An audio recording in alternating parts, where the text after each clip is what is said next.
For me, Flame Trees has been a song that's followed me through my whole life.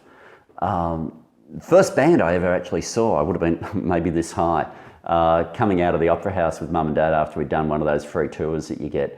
And down at the bottom of the Opera House steps, there was a band playing, maybe 20 people watching. Within 20 minutes or so, there might have been a couple of hundred people dancing at the front. And Mum said, "Oh, I'll have to find out what they're called." And we went home, she opened up the newspaper and said, "Oh, Cold Chisel, that's an unusual name."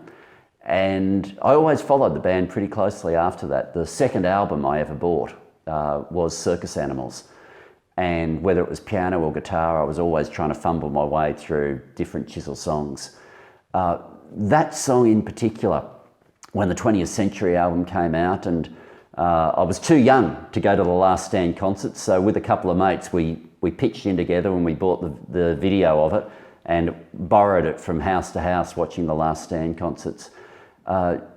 When I went through a particularly tough time in the 1990s, I went to the servo while I was driving around New South Wales and Queensland, picked up a copy of the 20th Century album and played the Flame Trees album again, Flame Trees song track again and again as I was driving around.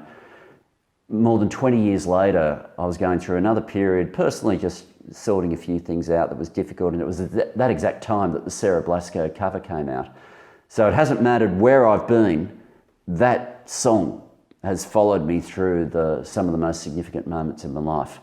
And it was only, of course, a few months ago that I went to the Working Class Boy tour that Jimmy Barnes is now doing, to hear him describe how that same song has followed him through a very different story, but no less significant part of his own life.